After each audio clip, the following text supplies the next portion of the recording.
아멘. 이렇게 또 말씀을 나눌 수 있는 기회가 있어서 너무나 감사드립니다. 이제 성찬을 나눠준 형무 형제 성찬을 들으면서 더 형무 형제에 대해서 더 많이 알게 되는 것 같아요. 참 이사를 앞두고 굉장히 많이 참 이렇게 스트레스를 가장 많이 받게 되는 것 같죠. 저도 생각해 보니까 집이 통째로 옮겨서 다른 집으로 간다는 것 자체가 굉장히 큰 어려움일 텐데 어쨌든 잘 해결될 수 있기를 또 바라고 또 형무 형제를 참 많이 알 수 있는 시간이었던 것 같습니다. 일산 오는 길은 굉장히 좀 즐거운 길인 것 같아요. 특히 이제 가을이 되고 있다는 느낌도 들고 너무 좋은 것 같아요. 또 아침에 여기 항상 일산교회 오면은 이렇게 떠오르는 게 웰컴 푸드. 이게 되게 근데 오늘은 수박하고 복숭아를 이렇게 딱 했는데 너무 맛있더라고요. 그러니까 복숭아 또 홍철이가 그 차에서 내려서 복숭아 이거 형제들 먹어야지 싶어갖고 이것도 사갖고 오는 그 마음도 이렇게 생각을 해보니까 굉장히 따뜻한 생각이 좀 들었습니다. 오늘 저의 그 설교의 제목은 제자 삶의 가장 강력한 동기, 기쁨에 대한 부분입니다. 기쁨. 무엇이 우리를 계속 걷게 하는가라는 작은 제목을 달아봤습니다. 항상 느끼는 것이지만 제자는 시간이 흐르면서 더듬더듬 하나님을 이렇게 찾아가는 그 과정이라는 생각이 듭니다. 그리고 또 제자의 삶을 살면 살수록 내가 앞으로의 남은 삶은 어떻게 살아가야 될 것인지를 그것이 좀 더 이렇게 명확해지는 것 같습니다. 여러분은 처음에 제자가 되었을 때의 모습과 10년, 20년이 흐른 지금의 모습을 봤을 때 그 제자의 상이 어떻게 변해가고 있습니까? 저는 처음 제자의 모습이 되었을 때 그 기대치와 지금 살아가면서 그것은 계속 변하고 있는 것 같아요. 저는 이것이 점점 이렇게 달라지고 있다는 생각이 듭니다. 요즘 더 많이 드는 생각은 제자 삶의 동기가 무엇인가? 나는 왜 제자의 삶을 살고 있는가? 이 부분에 대한 부분입니다. 어떤 사람이 어떤 것을 하기 위해서는 동기가 필요하잖아요. 내가 무엇을 얻기 위해서, 무엇을 쟁취하기 위해서 무엇인가를 하는데 제자 삶을 사는 그 동기가 우리는 굉장히 중요하다는 생각이 듭니다. 여러분은 왜 제자의 삶을 지금까지 계속 이어오고 있습니까? 제자의 삶이 기쁜 것도 있지만 스트레스, 관계에서 오는 스트레스 크잖아요. 그 나쁜 걸 좀 하고 싶은데 그게 또 이렇게 또 멈춰지게 되잖아요. 남들은 다 하는데 왜 나는 이거 뭐 거기서 오는 스트레스도 있을 수 있고 또 왜 주일날 이렇게 일주일 동안 이렇게 회사를 다니다가 주일을 쉴 수 있잖아요. 남들은 다 쉬는데 여러분들 여기 와서 또 예배를 드리고 있잖아요. 또 여러분이 기대하고 있는 게 있지 않아요? 이 예배를 통해서 내가 이렇게 아이들 돌보고 뭐하고 다 기대가 있죠. 왜 교제를 하고 또 왜 말씀을 보고 또 왜 또 말씀을 전하려고 노력하는지. 여러분은 어떠한 기대도 없다면 그 모든 것들은 하지 않겠죠. 어떤 기대가 분명히 있을 것입니다. 근데 만약 왜 제자로 살고 있습니까? 라고 질문을 한다면은 그 대답 중에서 제자이니까 라고 만약 대답을 하신다면은 이제는 저는 그 부분에서 좀 벗어났으면 좋겠다는 생각이 좀 듭니다. 제자이니까 라는 그 대답 속에서는 의무감과 책임감의 그 부분이 내포되어 있습니다. 이 말은 제가 의무감으로 그 책임감으로 제자로 사는 것이 나쁘다라는 것을 얘기하는 것은 아닙니다. 시작은 그렇게 할 수 있어요. 나의 죄를 용서해 주셨으니까 나는 그거에 대한 반응으로서 이렇게 살아야 된다. 그것이 저의 삶이었었거든요. 그런데 그렇게 살면은 언젠가는 분명히 지칠 때가 분명히 올 때가 있습니다. 그러면은 구원받기 위해서 나는 제자의 삶을 산다. 보통 이제 천국 가기 위해서 산다. 이런 얘기를 하시는 분들도 있습니다. 그 말 속에는 뭐냐면은 좋은 것을 얻기 위해서 현재 내가 괴로운 것을 내가 좀 참는다. 내가 어떤 대가 계산을 치른다. 라는 의미가 좀 내포되어 있습니다. 여기 있는 분들은 대부분 오랜 시간 동안 제자의 삶을 살아왔고 앞으로 또 살아갈 것입니다. 아마 지금쯤 한 번쯤은 내가 왜 제자의 삶으로 살고 있는가? 앞으로 나는 계속 어디로 가야 되는가에 대한 그 질문을 스스로에게 해봐야 될 때라는 생각이 듭니다. 과거에 우리 중에 어떤 이들은 각자 개인의 믿음으로 살아왔던 사람들도 있습니다. 근데 반면에 공동체의 믿음 속에 묻혀서 같이 살아온 사람들도 있습니다. 이제는 공동체의 믿음으로 살아왔다라고 한다면 다시 한번 좀 멈춰서서 어디로 가야 되는지를 한번 생각을 해봐야 될 거라고 생각이 듭니다.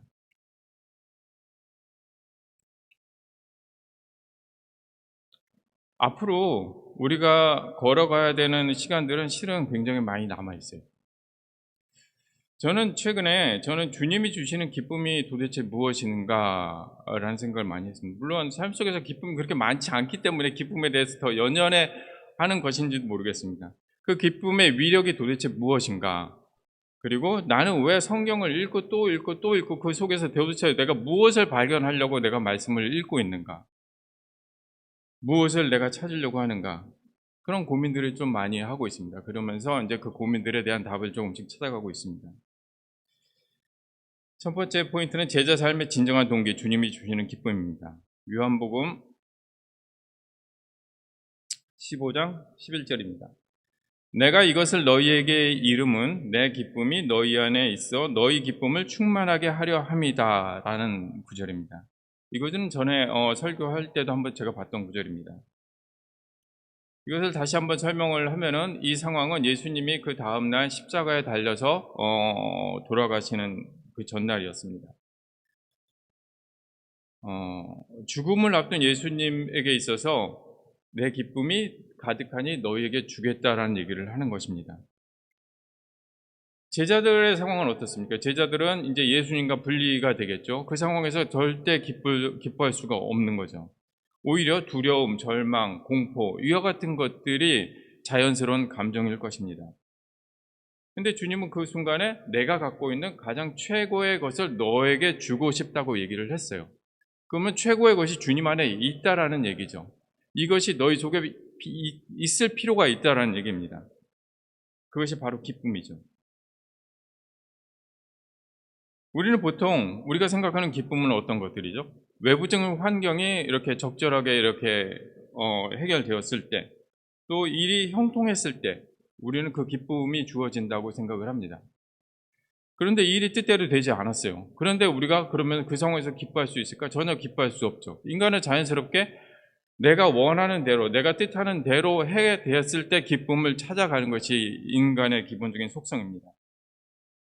그럼 주님은 어땠을까? 주님이 갖고 있는 그 기쁨, 왜 다음날 죽을 줄 알면서도 그 기쁨이 가득했고 그 기쁨을 주고자 했는데 그 기쁨이 도대체 뭔가?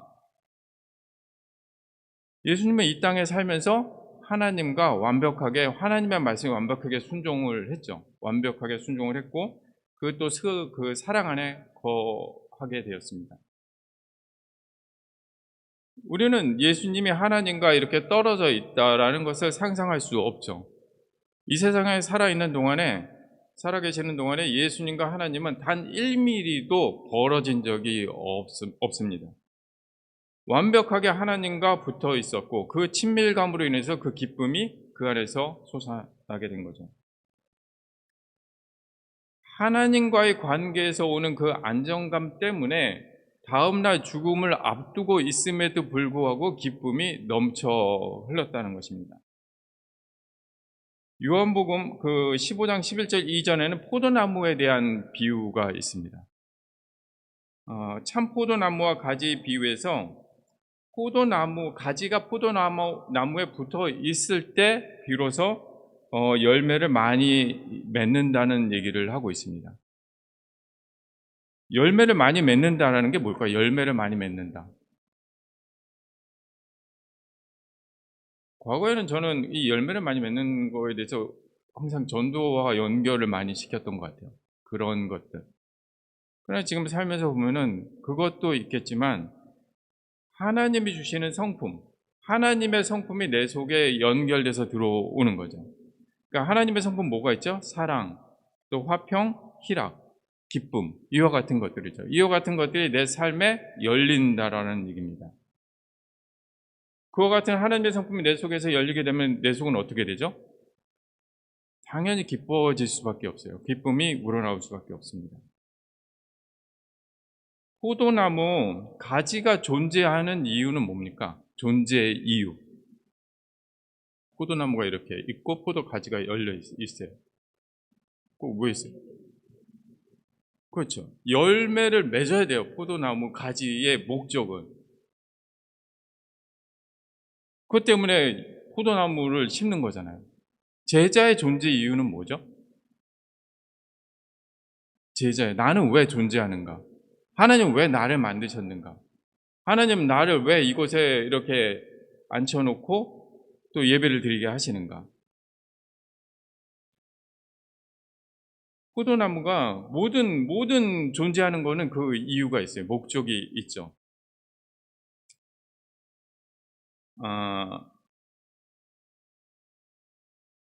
어떤 것을 만들었을 때 그것을 가장 완벽하게 그 쓰임대로 쓰였을 때, 그 만든 목적대로 쓰였을 때 가장 가치가 있는 것이죠. 성경에서는 이렇게 얘기를 하고 있어요. 하나님이 우리의 삶을 통해서 영광을 받기를 원하신다라는 구절이 있습니다. 이사야서 43장 7절입니다. 내 이름으로 불려지는 모든 자, 곧 내가 내 영광을 위하여 창조한 자를 오게 하라. 그를 내가 지었고 그를 내가 만들었느니라 라고 얘기하고 있습니다. 여기에 보면은 하나님은 피조물을 통해서 영광을 받기 위해서 피조물을 창조했다고 얘기를 하고 있습니다. 하나님은 여러분을 창조하셨죠. 그럼 여러분을 통해서 원하는 게 뭐죠? 하나님의 영광을 받기 위함이라는 거죠. 목적이 정확한 거예요. 하나님을 만든 이유가. 하나님이 여러분을 만든 이유가. 영광을 받는다는 건 뭐냐면은 하나님이 부족해서 사람들의 칭송을 얻는다라는 것을 얘기하는 것은 아닙니다. 하나님의 선하심, 사랑, 아름다움, 영광 등이 하나님이 만든 피조물을 통해서 표출이 된다라는 것이죠. 그러면 그 피조물을 본 다른 피조물은 그것을 보면서 하나님을 떠올리게 된다는 것입니다. 예를 들어서 우리가 지금 이렇게 광활한 그 큰 바다를 보면은 무슨 생각을 하죠? 보통 크리스찬이라고 한다면은 하나님이 이것을 만드셨구나라는 생각을 하죠. 또 하늘의 수없이 많은 별빛을 보면은 하나님에 대해서 떠올리게 되죠. 또 바람이 어디서 불어오는 것을 생각을 해보면은 그 속에서 또 하나님을 떠올릴 수 있고, 우리의 이 신체 내부 모든 것들을 보면은 또 하나님을 떠올리게 됩니다. 또 전부 이제 자녀들이 있을 텐데 아이들이 밖에서 예의 바르고 타인을 배려하며 자기 일을 성실히 하게 됩니다. 아까도 제가 예배 왔을 때 효열이하고 동이가 의자를 이렇게 다 까는 거예요. 그걸 보면서 나의 스승이구나라는 생각이 들었는데, 그걸 보면 어떤 생각이 들어요?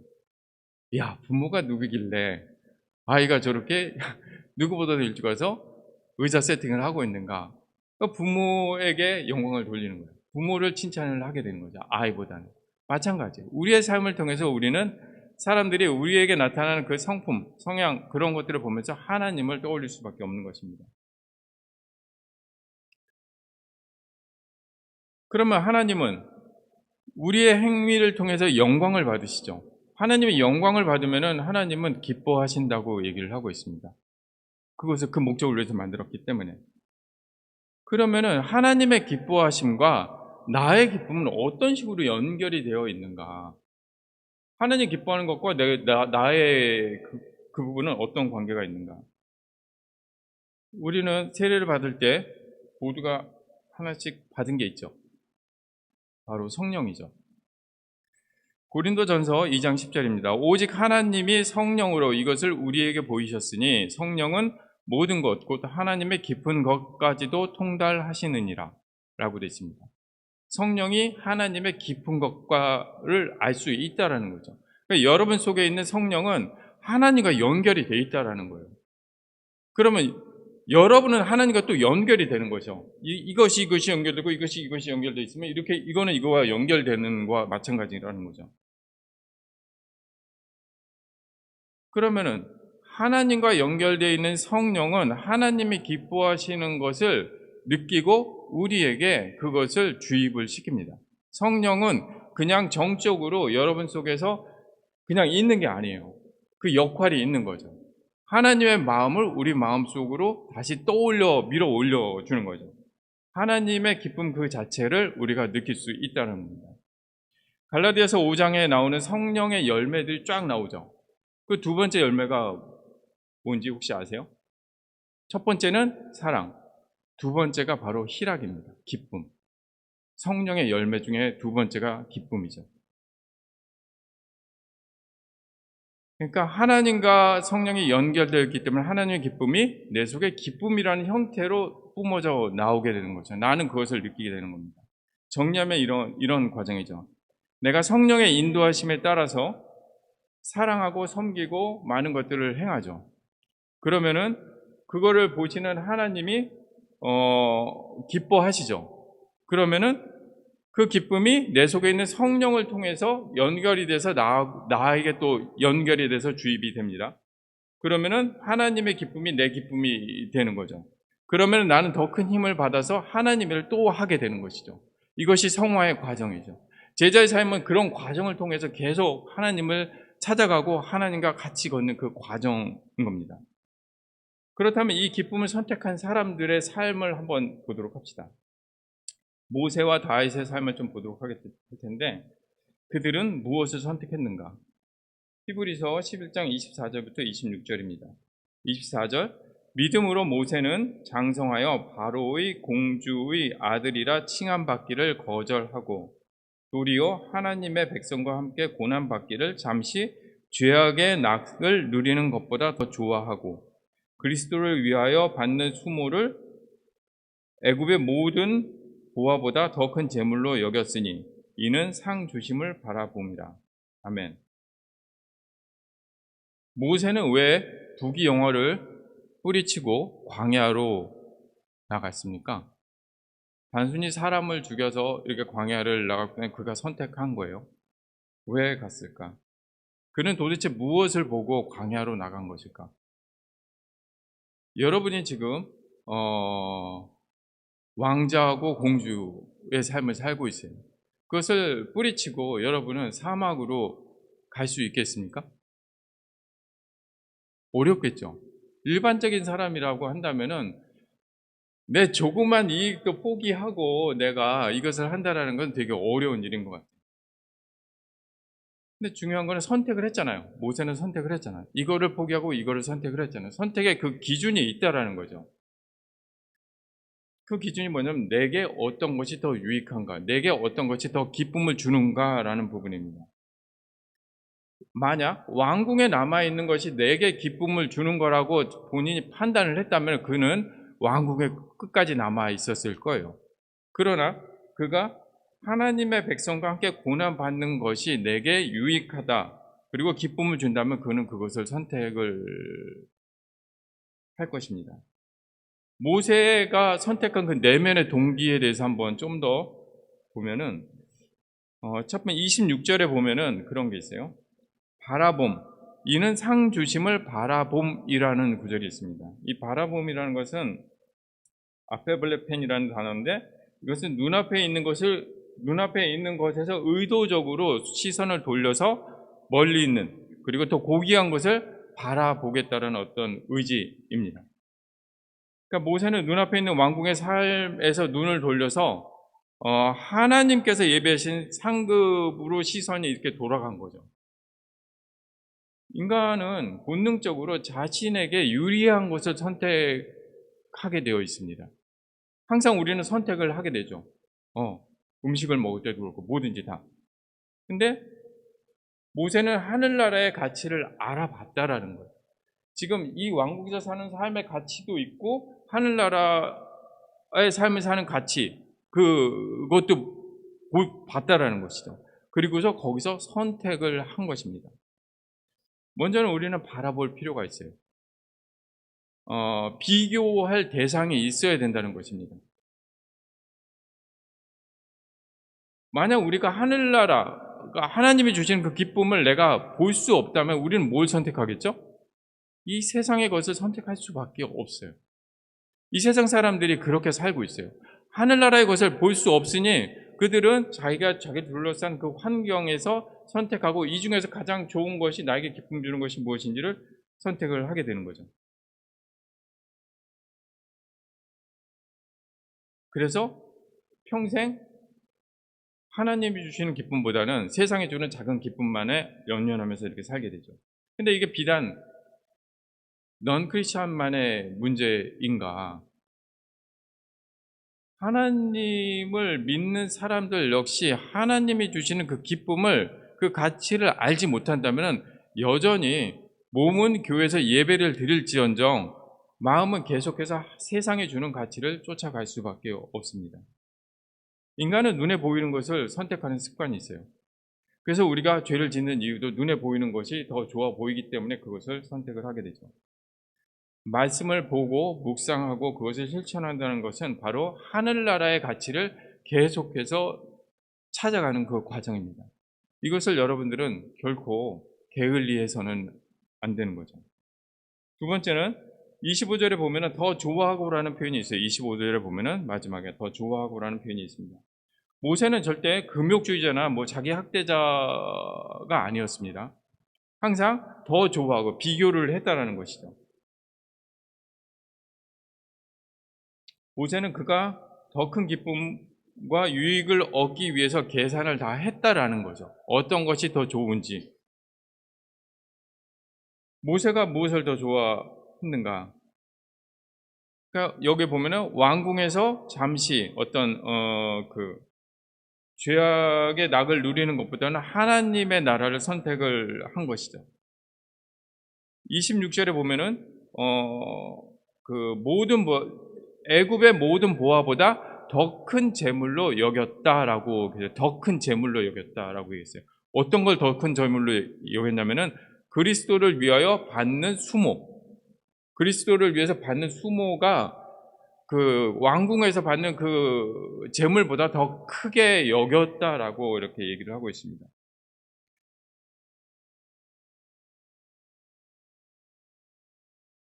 모세는 이미 40여 년 동안 그 왕궁에서 살면서 거기서 주는 그 가치를 정확하게 다 알고 있었어요.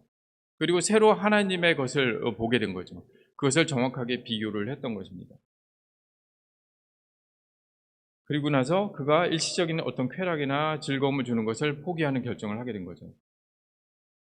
여러분은 이제 나이가 어떻게 되죠? 50대에 접어드시는 분들도 있고 아직 여전히 40, 또 30대이신 분들도 있죠.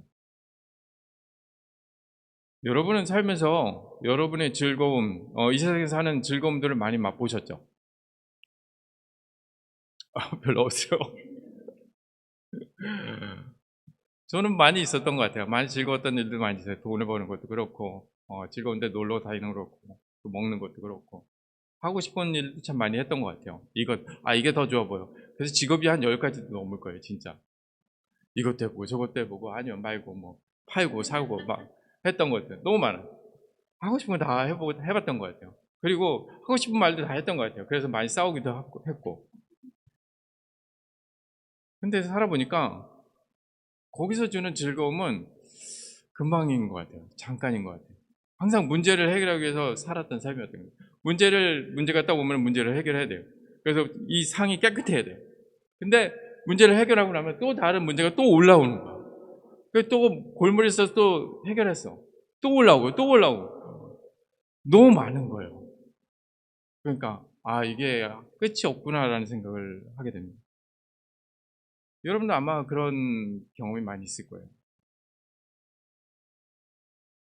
이 세상에서 주는 즐거움은 이제는 한번 돌아보셔야 돼요.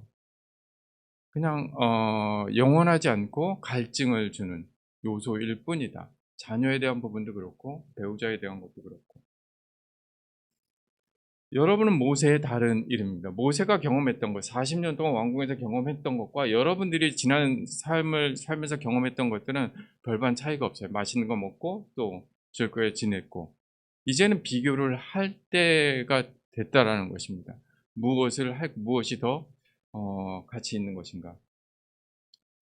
다윗의 경우는 어떻습니까? 다윗 시편 16편 2절 11절입니다.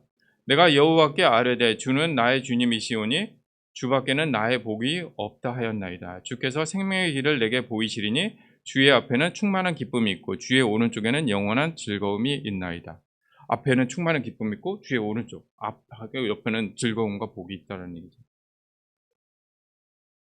이 배경은 그 사울을 피해서 다윗은 계속 도망 다녔죠. 굴에도 숨게 되고. 그래서 그의 마음은 되게 불안함, 공포, 쫓김 이와 같은 삶이었죠. 그의 상황은 절대 기쁨을 줄 수 있는 상황이 아니었습니다. 더 공포와 외로움이 지배했었을 수 있죠. 근데 2절에 뭐라고 표현을 했습니까? 2절에 주밖에는 나의 복이 없다라고 표현을 하고 있습니다. 다윗은 알았어요. 많은 것을 보고서 이 세상에 어떤 것도 내게 진정한 행복이나 위로나 안식을 줄 수 없다라는 것을 다윗은 깨달았던 거죠. 그래서 나에게 진정으로 안식을 줄 수 있는 분은 바로 하나님 한 분만으로도 내가 만족한다라는 결론에 이르게 됩니다. 11절에는 앞에는 충만한 기쁨이 있다. 주 앞에는 내 오른쪽에는 또 영원한 즐거움이 있다라고 표현을 하고 있습니다. 이 세상에서 주는 즐거움은 한계가 있고 끝이 있고 또 작습니다. 그러나 주님이 주시는 것은 영원하다고 다윗은 고백하고 있습니다. 다윗은 누구보다도 왕이었죠. 세상이 주는 즐거움을 누구보다도 잘 알고 있었습니다. 그러나 그 기쁨이 일시적이고 끝이 있음을 그는 알았고 결국은 그는 하나님에게서 오는 삶이 진정한 삶임을 깨닫게 됩니다.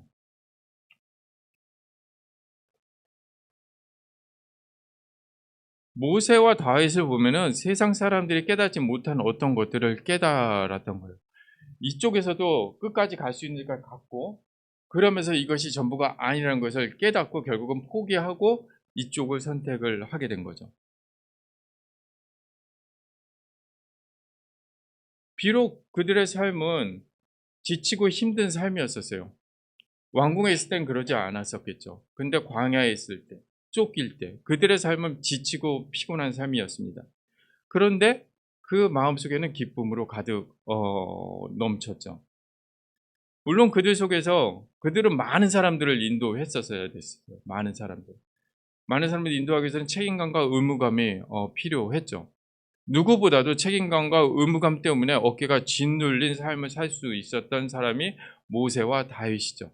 그러나 그들을 인도했었던 것은, 그들에게 동기가 됐던 것은 그런 책임감과 의무감이 아니고 하나님에서 오는 그 기쁨이 그들의 삶을 인도를 했던 거죠. 제자의 삶은 결코 쉽지 않은 삶인 것 같아요. 여러분들은 지금 제자의 삶을 살고 있지만 여러분의 긴 인생에 비추어서 그 제자의 삶은 아마 절반도 되지 않았을 것 같아요. 앞으로 남은 시간도 30년 이상, 40년 가까이 가야 되는 시간들입니다. 그 시간을 가기 위해서 필요한 것이 있다면 바로 하나님과의 관계에서 오는 기쁨이라는 것이죠. 제자이니까 내가 구원받기 위해서 그와 같은 책임감과 의무감으로 가기 위해서는 언젠가는 그 동력을 잃어버릴 때가 오게 될 것입니다. 그 기쁨은, 하나님에게서 오는 그 기쁨은 내가 앞으로 계속 갈 수 있는 힘을 제공을 해주게 될 것입니다. 그 기쁨을 찾기 위해서 여러분은 말씀을 깊이 묵상하시면 좋을 것 같아요. 저는 제가 말씀을 볼 때마다 항상 느끼는 것은 보물찾기 같다는 생각이 들어요. 성경을 통해서. 진짜. 이것을 내가 진작 전에 알았더라면 나는 바뀌었을 텐데. 근데 성경에는 무궁무진한 그 하나님의 말씀, 그것이, 그러니까 사람을 만든 그 설명서죠. 설명서. 너희가 이대로만 살면은 너의 삶에 기쁨이 있다는 그 설명서잖아요. 그 설명서를 깊이 있게 보셔야 됩니다. 그리고 말씀을 어느 순간 깨닫게 되는 그때 여러분 삶은 힘든 삶이잖아요. 삶 자체는 힘들잖아요. 그것을 넘어갈 수 있는 힘으로 이렇게 작용을 하게 됩니다. 오지 않은 먼 미래, 10년 후, 20년 후 교회가 어떻게 될 것이니 이런 것들에 대한 고민을 하기보다는 바로 오늘 내게 기쁨을 줄 수 있는 말씀이 무엇인지, 나에게 기쁨을 줄 수 있는 그 실천할 수 있는 것이 무엇인지, 그 행동이 무엇이 있는지 그런 것들에서 여러분 집중하시면 너무 좋을 것 같습니다. 뭐가 있을까? 형제를 섬기는 거, 옆에 있는 형제를 섬기는 거, 그리고 가족을 섬기는 거, 그리고 말씀을 더 많이 보려고 노력하는 거, 그리고 기도를 하기 위해서 내가 시간을 따로 내서 기도하는 거, 그리고 교회에서 청소를 하는 거, 그리고 제자들과 같이 밥을 먹는 거. 이 모든 것들을 통해서 하나님과 연결될 수 있는 충분한 요소들이에요. 그 모든 것들은. 그러면 그 뭐냐면은 그것은 여러분에게 충분히 기쁨을 줄 수 있다라는 것이죠. 여러분이 기쁨을 줄 수 있는 것이, 나에게 진정한 기쁨을 줄 수 있는 것이 무엇인지 그것에 우리가 집중할 수 있으면 너무 좋을 것 같습니다. 이상 말씀을 마치도록 하겠습니다.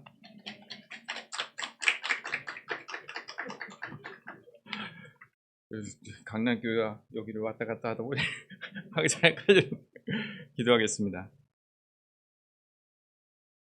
하나님 아버지 감사드립니다. 이렇게 무엇보다도 주님의 말씀을 볼 수 있어서 감사드리고, 또 주님의 말씀을 이렇게 나눌 수 있어서 하나님 감사드립니다. 아버지, 하나님이 우리를 만드신 이유를 저희들이 곰곰이 생각할 수 있도록 도와주시옵소서. 어떨 때 만들어졌으니까 우리 마음대로 산다, 인생은 내 것이다 라고 얘기할 수도 있을지 모르겠지만, 하나님이 나를 만든, 관순이를 만든 그 이유는 나의 삶을 통해서 하나님이 영광을 받으시기를 원하셨다는 것을 제가 깨달을 수 있도록 도와주시옵소서. 지난 시간 동안은 제가 제 마음대로 살았다고 한다면 앞으로의 삶은 하나님이 원하는 삶대로, 하나님이 원하는 목적대로 살 수 있도록 인도하여 주시옵소서. 저희의 삶을 하나님 불쌍히 여겨주시기를 원합니다. 제자가 될 수 있는 큰 영광을 주셨고 기쁨을 주셔서 너무 감사드립니다. 하지만 저희 마음속에 의무감, 책임감, 이것으로 무거운 짐으로 이 세상을 계속해서 살아가지 않고 주님이 주시는 그 기쁨으로 가득 차서 이 삶을 살 수 있도록 인도하여 주시옵소서. 항상 주님의 성령을 통해서 주님의 마음을, 하나님의 마음을 느낄 수 있도록 도와주시기 원하고, 또 주님이, 하나님이 보시는 것을 저희가 또한 똑같이 볼 수 있도록 인도하여 주시옵소서. 감사드리고 예수 그리스도 이름으로 기도드립니다. 아멘.